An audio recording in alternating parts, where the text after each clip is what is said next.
Are you serious about your health and fitness, but overwhelmed by the conflicting information and BS all over social media?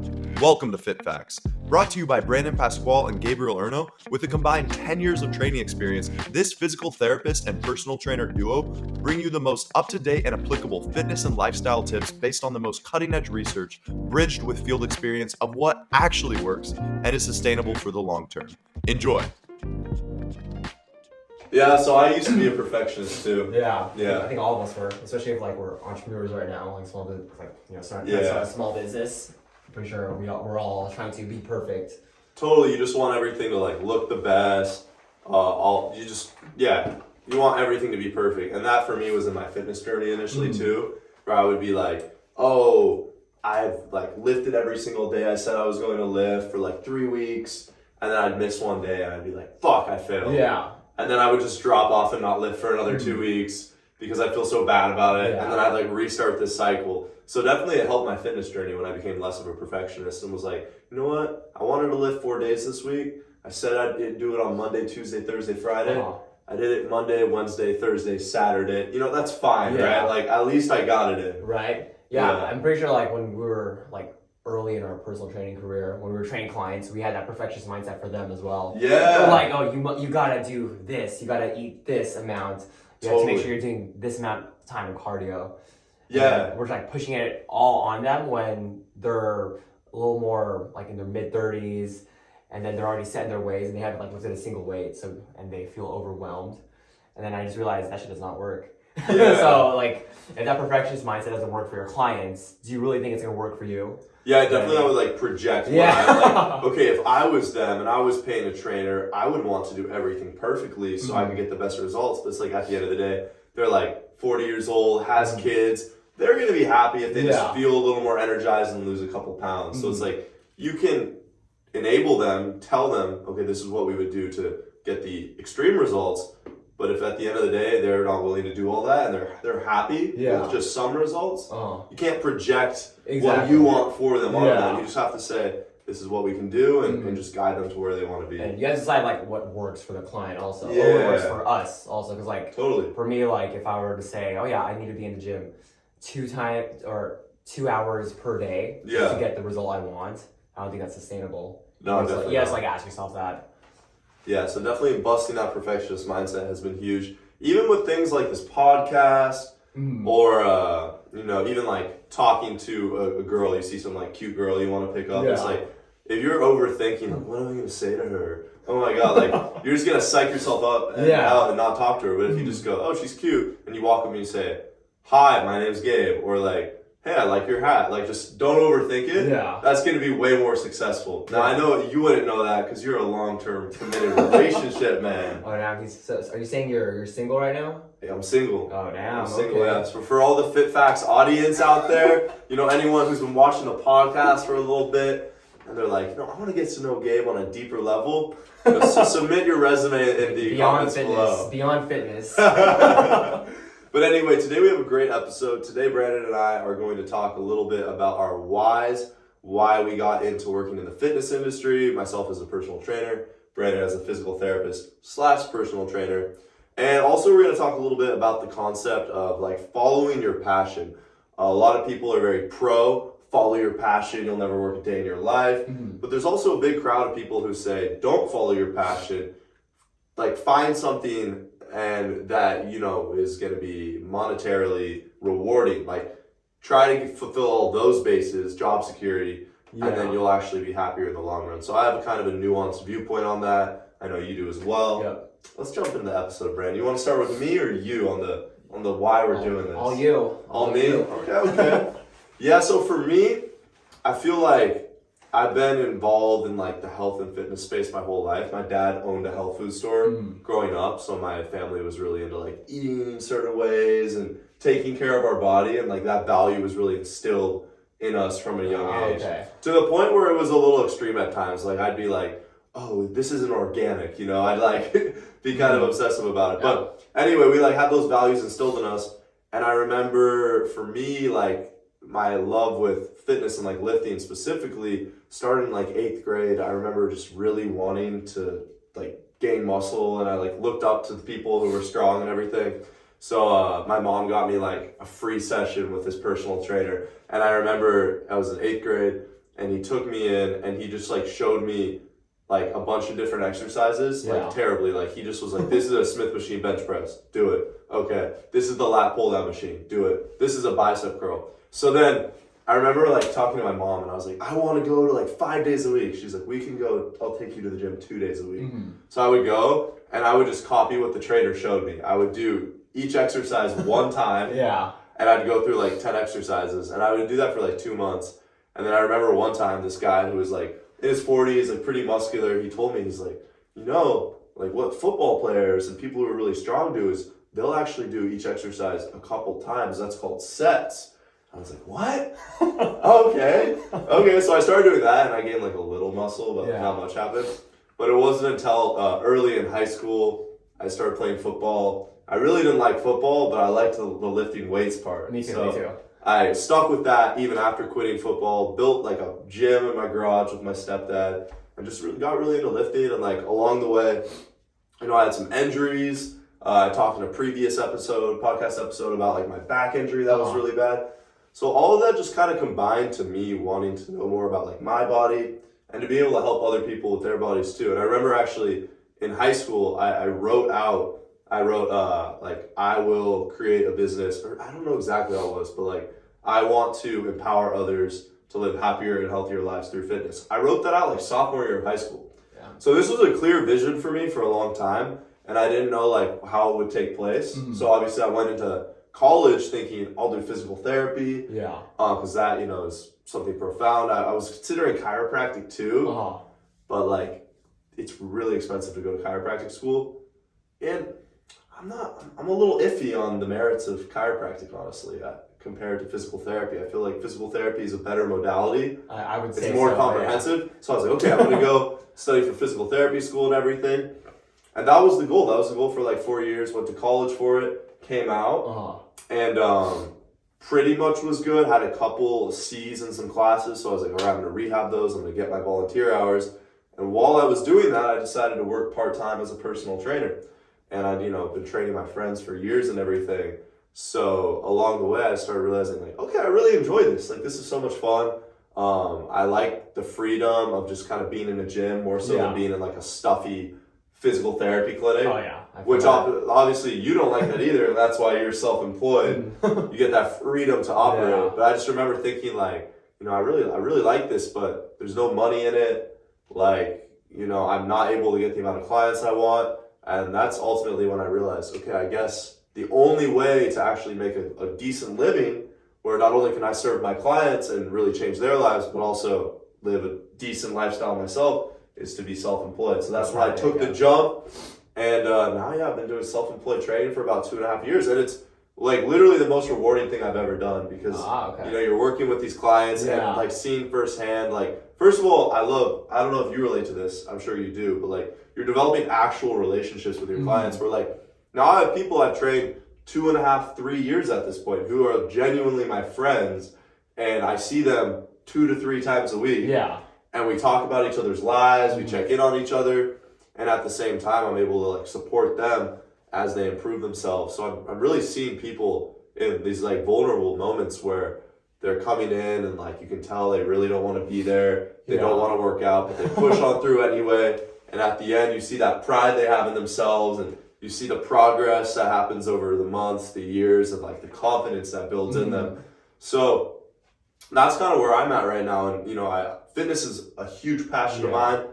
I love what I do, and I want to continue to, you know, really improve in it. But I think for me, ultimately, I've realized that I think fitness is just like something I love, and it's a means of helping and empowering other people. But I don't think that's the only like way that I could achieve that purpose. I think, you know, I could be equally happy in like, I don't know, fucking life coaching. You know what I mean? I think for me, just like serving other people is my big passion, and fitness is one way that like I'm really knowledgeable on.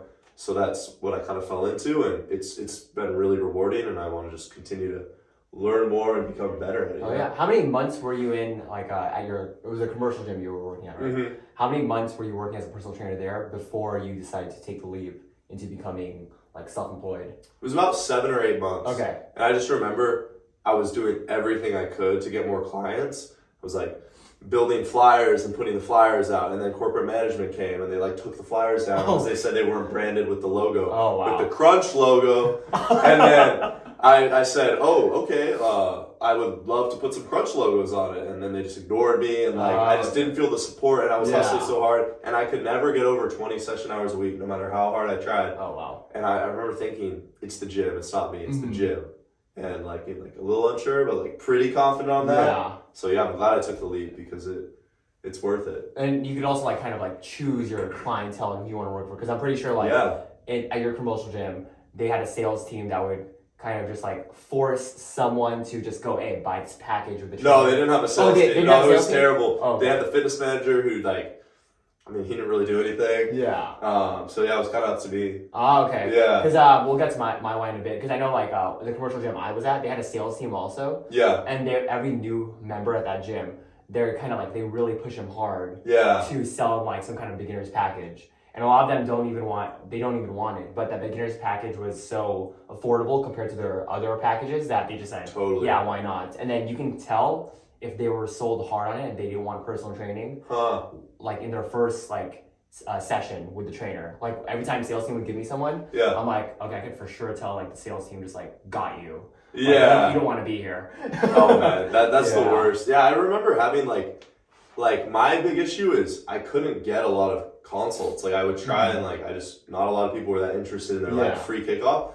When I did see them, like my close rate was like average, I think. Maybe I was closing like 30%. Okay. But when I went to where I am now, I was closing I think I closed every single client for like 10 clients before I didn't close one. I have a very high close rate. And I think the difference was just like, I think the difference was that I think there's an element of more like legitimacy maybe, but I don't know. Yeah, but I think the biggest thing is I never tried to sell anyone after I moved. I was just like, hey, like really nice to meet you. Like truly tell me how I can help you. I'm going to be totally transparent with like, this is what we can do. Yeah. Do you want to train with me? And it seemed to work out, you know? Oh, nice. Yeah. And so what made you like not want to go back into like grad school, like physical therapy school? Yeah, I think for me, it's like Don't hold back. I won't. I think for me, it's the amount of debt you're going to have to accumulate to get that, the time that you're going to have to be in that career. And then I think the money in that career generally is not any better than like what I can make at doing what I'm doing. Obviously there's exceptions and you can do extremely well. Yeah. You're going to do that. But that was it for me. And I think that like you can really improve yourself in the field of personal training through other ways aside from physical therapy school. Yeah. So yeah, I think that was the biggest thing for me. Yeah, because I know some physical therapists and a lot of the trainers that are in gym right now, they make way more than those physical therapists. Totally, and it's not all about the money, but it's at the end of the day, it's like if you're gonna sacrifice like 3.5 years going to over $100,000 of debt, like you better really want to be a physical therapist. And I felt like my like passion of helping other people could be fulfilled without being a physical therapist. Okay. You know? Yeah. So yeah, that was me. And do you want to go into your passion right now, or do you want to talk more about just the general passion versus? Well, actually, I was gonna ask you one more question. Oh yeah. Where do you see like your business like in like 5 years from now? Then, because I know you were saying like you had a mission that you wrote as a sophomore. Yeah. And then, do you still see that mission develop a little more like in 5 years? Like, will you have a team working under you? Will you have your own gym? I don't know. There's so many ways like I could take it. I think for me right now, my biggest passion is like helping other young men specifically. Like I like working with anyone, but I think just like the amount of like self-improvement I've done since being in my like early 20s and like, you know, going through like a bunch of different shit and realizing like, wow, I could have done this differently. Like, it's really fulfilling when I talk to like young guys who are kind of just lost and confused, and you just give them some like simple advice, like, oh, like try this, and it really improves their lives. Okay. So I think because I can relate to that the most, that's kind of where I want to take my business next is like I want to incorporate an element of like men's coaching, like helping them teach them techniques that I learned in therapy about like fucking setting boundaries and reframing negative thoughts, or teach them things about like talking to women I wish I knew years ago. Okay. Like I want to incorporate all of that into a program that utilizes, you know, like primarily training principles of like getting them into shape. But for me, I've realized that like the gym is a metaphor for life. So if you can be successful in the gym, you can take the principles that you use to become successful in the gym and you can extrapolate that and apply that to like anything else, whether that's financial success, relationship success. So that's what I want to do. I want to help them be successful and change their bodies. And then in the process, give them inklings of like, hey, here's some other things. Once you do that, you can put your energy into here, and you could improve yourself in this area, this area, this area, and become a holistically improved man. So that's kind of the next project that I want to incorporate. Of course, I want to continue to elevate what I'm doing, and like I have a bunch of different continuing education things I plan on doing this year just to learn more about nutrition and all that stuff. But that's really, I think, the next big venture I want to go into. Oh, okay, yeah. Actually, I didn't even know that, actually. Yeah. So that's my first time hearing that. Because I thought you were wanting to, like, open up your own gym or something. Yeah. But it looks like you want to get more into that space of, like, life coaching for young men. Yeah, I thought about the gym thing, and I still think it's a good idea, like, one day. But for me, the pressure of having a lease with, like, thousands of dollars you have to pay every month is something that I don't think I want to take on yet. And with the men's coaching business, that's something where I could slowly incorporate that in an online fashion over time while still having my in-person business that I'm doing now, like thrive and consistently stay there. So that I see as something where there's less downside if I fail. Like there's no money that I have to like invest into just an online coach. I feel like with online, you have to buy a new computer. I know, right? I know, poured water all over my computer. Yeah, you poured water on accident. I like dropped the water on it. Yeah, I was gonna say like you can make like those courses online, and you could like help more young men just because they just buy that course and watch those videos. Yeah, that's the cool thing. It's like you could make it. And you can make it affordable. Something that everyone could access, but at the same time, like, help so many people. Yeah, nice, so that's my next venture I want to do. All right, cool. That was my first time hearing it. I'm glad you shared it. You heard it here first. You guys heard it here first. But what about you, Brandon? I mean, so with me, I want to go like because the different like whys for being a personal trainer versus a physical therapist was a little different. I'll go personal trainer first because I knew I wanted to get into something that had to do with like the body, the human body. Because in high school, I did high school anatomy for the first time, and that shit like blew my mind. Yeah. Only because you're like, wait, what's a penis? No, it's not what's a penis. But our teacher, he was actually a doctor of chiropractor. Oh wow. Yeah, so he was a DC. So I was like, oh shit. It's Dr. Carlson, if you're still alive, hey, shout out to you. Damn. He was pretty old, but he was pretty cool. Yeah. Because like that class, like I pride myself on like getting like 100% on all those anatomy courses. Yeah. So I was like, oh shit, this is pretty nice. Like learning the human body, like we learned like the general muscles and the origins, the actions and all that. I was like, all right, cool, this is nice. Yeah. And then also that and kind of like me being overweight in high school and me just like kind of finding my own workout style. Because I was in football like you as well. Mm-hmm. And we would do like a bunch of CrossFit workouts. Got you. And then I would kind of take those workouts and do them like at home, like during the off season, and like trying to memorize the actual workouts. And then I remember I actually joined track and field. I did the 100-meter sprint, but I just did it just for practice. Just for exercise? I actually like the sprinting. I like their weightlifting. But I did do shot. I actually competed in shot put. Nice. Yeah. That's where you spin, right? Yeah, that's where you spin. Yeah. So like I was just like very interested in like movement, exercise, and sports. But then when I was playing football my senior year in high school, that's when I kind of wanted to go into the more physical therapy realm because I actually tore my ACL, MCL, and meniscus during the first day of pads. Wow. Yeah. And then it was crazy because I was literally just like, so I played DN and it was during practice. So I was literally just like about to tackle someone. But then someone missed the tackle. Someone, like a linebacker, missed the tackle, and he hit my knee instead. Oh, from the side? Yeah, from the side, and then I heard a pop, and I was like, oh, shit. I still hear that pop to this day. Yeah. So then I didn't know it was an ACL tear. And then as a 16-year-old, like, hearing about ACLs in, like, professional sports, like NBA, NFL, I'm like, oh, shit, I am fucked. So, like, I would go to Kaiser, because that's where my health insurance was, and I was like, yo, just give me, I straight up asked, give me surgery or something, because I know like what's gonna happen. And then they said they kept telling me like, oh, I want you to try physical therapy for a bit. It'll help. And then I was just like in disbelief, like there's no way this shit's gonna work with like exercise. Like it's not gonna fucking heal on its own. Yeah. Or whatever. So then like I went through Kaiser through physical therapy. I was like, it was actually pretty good. It was the basic stuff where you're just like doing clams, bridges. I did some walking with assistance. But then the thing with Kaiser is, well, back then, I couldn't book, like, especially with my school schedule, I couldn't book an appointment in advance. It was like week by week basis for some reason. So they actually took me off their schedule because I couldn't get an appointment for another month. So I only had 3 weeks of them for like once or two times a week. Oh, man. So what I did was I actually worked with the athletic trainer in my high school.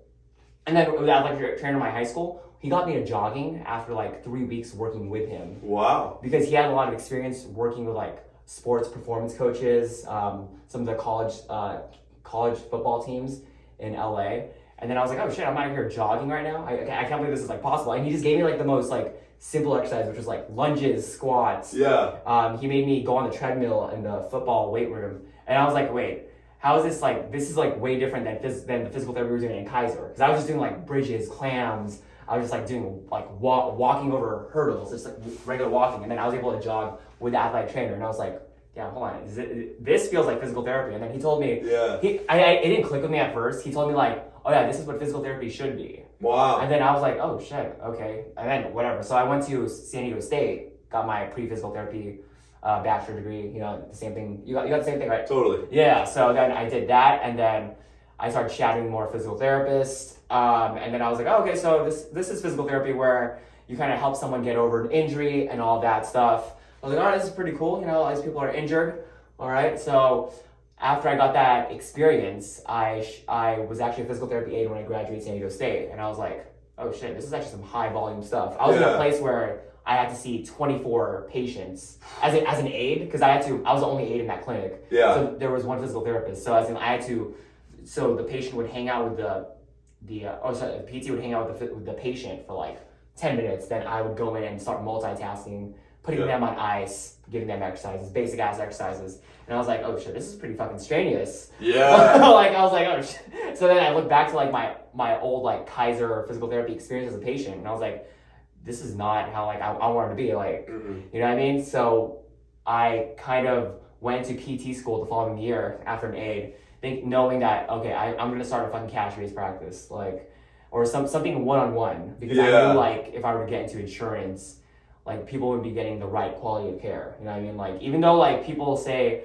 oh, insurance is a little more, more affordable. You know, a lot of people are saying, yeah, it's affordable. Everyone needs health insurance. Everyone needs to get better, but the quality of care that you get is not that great. You know what I mean? Like, you work at a physical therapy clinic where they just give those people paper exercises. Yeah. Yeah. It's just pre-selected, like, oh, you have back pain? Boom. You have knee pain? Boom. Exactly. It's like they have like folders. That's how I was as an aide. And I would like pride myself on like being able to multitask and like be like, oh, I was able to, show this patient this exercise, not even watching after, and go to another patient, show this exercise as an aide. So, and then I was like priding myself like, oh yeah, I'm a good multitasker. But I realized, damn, I'm doing a disservice to these patients right here. Totally. Yeah. Totally. Especially as like trainers now, we know how easy it is for people to perform things that we might think are obvious cues totally incorrectly. Exactly. So then right after PT school, well, actually during PT school, I was kind of like half into it. And it's good that we're about to transition into like why you should follow your passion. Yeah. I was kind of half into it because so in PT school you get 3 rotations at the end, internships. And one of those internships was basically, it was sports performance, like a lot of athletes, high school athletes, but it was like a physical therapy mill, same thing. It's like you see them for like 20 minutes. Like you have like these almost like high school all-stars, and we're only seeing them for like 20 minutes. I'm like, no way are they gonna like get, they're not gonna go back to their sport. You know what I mean? Like just from like 20 minutes working with a physical therapist, working with me, and then I toss them to an aide. You know what I mean? So I was actually also pretty burnt out as well. The pay was, of course we said like, it's not always about the money, but the pay was not as like, it's not as much compared to, I felt like I was working as a personal trainer in PT school. I felt like I was making more through commission than like a new grad pay there. Wow. Yeah. Wow. Especially if I worked a little more at 24 Hour Fitness. Sorry, I just name dropped that commercial gym. I work at. You had a good experience there. Yeah, I did. Actually did. Unlike me at Crunch. I'm just kidding. Crunch was developmental. Yeah. So then, like, I thought about like what I'm gonna do after I graduate. Yeah. And I was like, shit, I think I'll have to like look for an outpatient job, which is that basic physical therapy setting where I have to kind of just suffer through 24 patients a day. Yeah. And just like work my way up there. But then my last rotation was a cash-based clinic in a CrossFit gym. And then that's when I was like, oh shit, it's one-on-one with every patient. This is actually kind of nice. It reminds me of personal training. So then I was like, okay, I think I can make this work. Yeah. The reason why I hesitate is because it's like you kind of have to do your own marketing, you have to do your own advertising, you have to do your own sales, you have to reach out to like clients to come back if they're falling off or something. So that was the only thing that made me hesitate, because I was like, shit, it might be unstable. But then I would say I kind of double hesitated even after I graduated, because I knew I wanted to be like my own like boss as a physical therapist, as I did home health. But then like even like last year. So home health, for the audience. Yeah, home health is physical therapists going from home to home. And then you can make a little more money than just a regular physical therapy clinic. Exactly, yeah. But you're still not getting quite as good care as you would. Yeah, I would say you're not getting as quite good care, because it's not like, because you could spend like up to an hour or 45 minutes with the patient and their home. Yeah. But the thing is, the documentation outside of that is the one that burns you out. So it takes like maybe, I mean, I'll be real with numbers right now. If you do like an evaluation as home health, you probably make 140. Yeah, for 1 hour. But you have to think about like the other hour or 2 hours that you have to do to document or chart or write up for that single patient. Totally. So you're pretty much if you're, let's say you're pretty good at templates, it's probably 140 in 2.5 hours, and that's not as much actually. Yeah. Yeah, you know what I mean. So that's why I still did it, just because I was still hesitant to go all in on my business of like actually being a one-on-one cash-based provider. And then I realized last year, I was like, shit, it's actually draining my energy, and it's like kind of this isn't the mission I wanted. The mission I wanted was to change, like looking back to what that athletic trainer said, like this should be physical therapy. Like the mission was for me to change physical therapy as a whole, because a lot of people have that stigma of like, oh, physical therapy is easy ass exercises. It's only for people who are like injured. It's not great care. You get more care from like a chiro, which is insane that people say that. But it's because those physical therapists, those new guy physical therapists, they're like burnt out and they're like already in the system. But when I started my own thing, I straight up tell my first newer patients like, hey, this is a little different. We actually do one-on-one care with you the whole time, and I actually update your exercises weekly. You know this. I'm True Coach for all my patients. Like they don't pay an extra fee for me to update their exercises. Like I always update it for whatever we do, or I make modifications weekly just to make sure it's tailored to you. And I also do a full body approach, because in physical therapy clinics, they can only look at whatever was approved through insurance. And also it's more transparent, because when you're using insurance, you're probably not knowing what you're paying for until you get a fat ass bill. Yeah. So pretty much my full passion is just like kind of helping people that pretty much want to get better at like running without pain or weightlifting without pain. And I don't want them to think that they have to get surgery, that they have to go on medications, that they have to, have the doctor make their decision. I want to start something where physical therapists are the first people that those people come in contact with, and tell them like, hey, you don't need the surgery. You're not doomed for surgery, because that's such a thing where a lot of people are like, oh, surgery is necessary when you're after 50 or after 60. But it's like, no, you can, if you take care of your body right and you work with the right people, you're able to do it. So that was my big why right there. That's awesome, brother. Yeah, I can go more into it. I definitely see that in you. Yeah.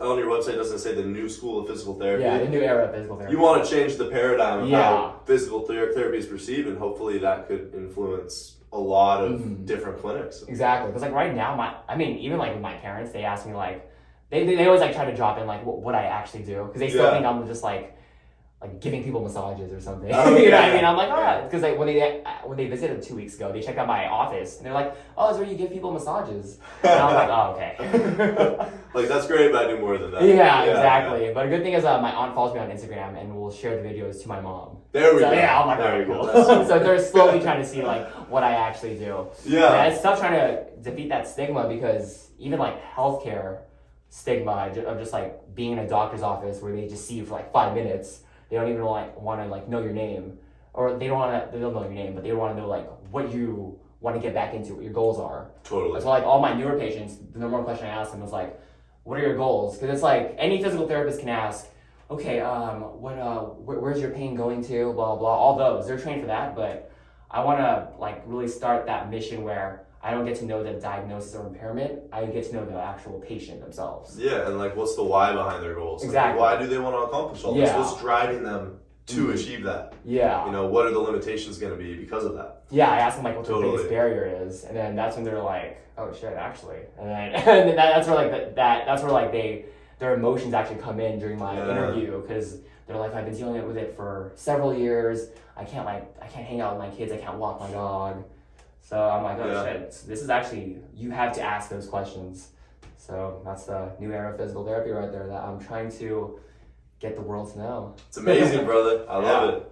Yeah, so I mean, for both of us, I feel like in a way we followed our passions. I think for me, part of the reason I didn't go into physical therapy, as I said, is I didn't feel super passionate about like the path to get there.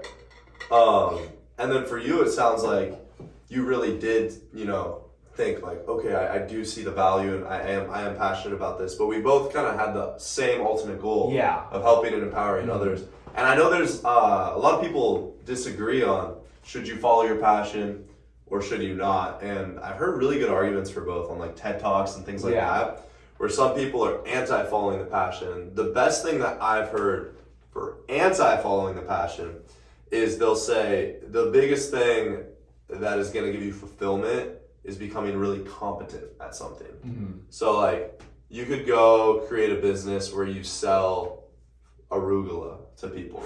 And if you become the best arugula salesman in America, not only will you become very financially successful, but you'll also be very fulfilled and passionate about what you do because you are doing this at a high level, right?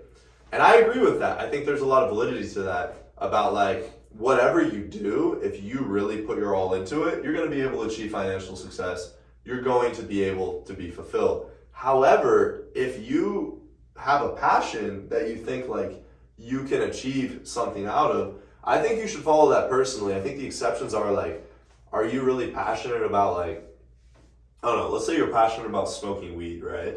Like, I want to say like with something like that, like maybe it's less likely that you're going to be successful, but like also there's so many examples of people who like, now they have a super successful YouTube channel where they like smoke weed. That's like, and do they like do the review? Yeah, sure, they do some reviews. I'm just like making stuff up, but I've seen that. Whatever you do, there's going to be maybe like lower or higher likelihoods of success with those. But I don't think it's fair to like limit anyone and say, don't do this. This is a bad idea. Mm-hmm. I do think it's important to think to yourself though, like, okay, I'm really passionate about like personal training. Yeah. And I remember looking into the field and I was like, is this like a viable career? And then I learned, okay, like 90% of personal trainers quit within 2 years. The average personal trainer salary is pretty low. So I was looking at all these things, but then I realized like, okay, am I really going to dictate my action based off like these averages? Mm-hmm. Or do I think that I could be better than average, you know? So ultimately for me, I'm like, okay, let me go into this because I'm not going to just say the average person is doing this. I'm not going to give an average effort. Yeah. So I think that's really important. I like that, dude. Yeah. An average effort out here. 100%. Yeah, I would say like when you're trying to chase your passion, because I believe in like the big hierarchy. I think it's Maslow's hierarchy. Yeah. Talking about like where it's like the first thing you need is like the basic survival food. It's like food, shelter, all that stuff. Like if you're right now like making, if you're like making like 100 a month or something, that's like, I'm over exaggerating. Yeah. If you're making 100 a month and you're trying to chase your passion, and let's say you're working like a minimum wage job and you're trying to chase your passion into totally let's say being a personal trainer or whatever, but you can't even afford like rent, your rent's always late, you can't even afford like new clothes, you can't afford a car, then that's where I can see like, hey, maybe you might need to address your basic survival needs first before chasing into something else. Like save up on that first and then go into what you want to do. That's like what I felt like I did for my business, because I did the home health job first, saved up for that, and then I kind of mentally had to detach away from there because I saw as a security, I'm like, okay, I think I'm good. Like I know I'm gonna be like well off even if I struggle for like a few months. I just have to tell myself like, hey, I gotta detach myself away from that. But basically you wanna meet those foundational needs first. Totally, I agree. And I think for people like us too, like we're both, well, I guess you're not single, but like we're not married, we don't own homes. So we have like more of an ability at this stage in our life to risk more things. Yeah. So you got to think about that too. It's like, all right, maybe like to start off, we need to fulfill that base hierarchy of needs, like getting enough money to get groceries and things like that. Once we have that though, it's easy for a lot of people to like get addicted to the lifestyle. They're making good money, and then whatever they're in, they just stay in that because now they have a wife, now they have a mortgage, and now they're stuck in this thing because they need to support that lifestyle. And sometimes that can prevent them from going into what they really want. So that's something I think that's important to be aware of. It's like, all right, like maybe you had to do this thing for a time, but you've always been telling yourself, this is my passion. I'm going to start a flower business, a pink flowers only business, right? That's your passion. And then now you're in this tech job. You really hate it, but like it's supporting your lifestyle. Well, do you still want to follow your passion? Like you got to be cognizant of those things. I think that's huge. Yeah, I think like every time that you're kind of trying to follow your passion and you have to work like that minimum wage job, you still have to keep that passion like what you did. So you have to keep that mission in the back of your head or keep it visible like in your room, just so maybe like let's say you get a paycheck from your job, you could save that money into like let's say you have to go to grad school for something or go to college. You could put into that fund of your passion fund. Totally. Yeah, so that's like where the argument is of like, would you rather follow your passion or look for something that's more like the status quo? Yeah, and I think there's nothing wrong with like specifically being an entrepreneur. I know tons of people who are like, I don't want to be an entrepreneur. Yeah, exactly. And it's like, that's super fair because being an entrepreneur is really stressful. Oh, yeah. And and there's a lot of uncertainty to it, and I don't think everyone's cut out for that, and that's fair. Yeah. You know, so like knowing yourself and what you want is especially like in people's like situations, like if you like what you said, like if you have kids, mortgage, you got a lot of student debt, it's like maybe you shouldn't take that leap right now. Yeah. Maybe you can still think about it and like save it on maybe later in the future, but maybe you shouldn't take that leap, especially if a lot of people are depending on you. Yeah, I think ultimately it's tough. It comes down to like, is that your biggest purpose? Like, are you called to do that? Do you have to do that despite all the uncertainties? Yeah. Maybe you do. Or maybe it's just something where it's been just like a fun dream for you that it's not super important, but. Exactly. I mean, I know I always have like, I think we talked about it off there of like my backup plan if I didn't go, let's say like I failed at my business completely. Yeah. I could just go to like a regular physical therapy job, like home health. Totally. Make that money, I'll probably hate myself because of documentation. Yeah, I mean, it's all like, the paperwork. I'll still be, able to survive. Yeah. You know what I mean? So I feel like you should still have a plan B, just in case, like, or I think we talked about this off air also, where you think about like the worst situation that could happen if you do follow your passion. It's kind of like the concept of like stoicism or like cognitive behavioral therapy, where you think like, what's the worst outcome? Exactly. And if that outcome happened, could I live with that? Yeah. And then most of the time you realize like, I think I would live and be okay eventually. Yeah. So then that really helps take away some of that fear. Because that kind of like helps with you being like, okay, maybe I can do this if you're at peace with the worst scenario ever. 100%. Yeah, because like the last thing, like for me, that I would want, like if I'm laying on my deathbed, is like having regret that like, damn, I should have stuck with that cash-based physical therapy business I started. Yeah. Yeah, or I shouldn't have half-assed. I shouldn't have half-assed in the marketing. I should just went all in. Yeah, like I was thinking about this recently.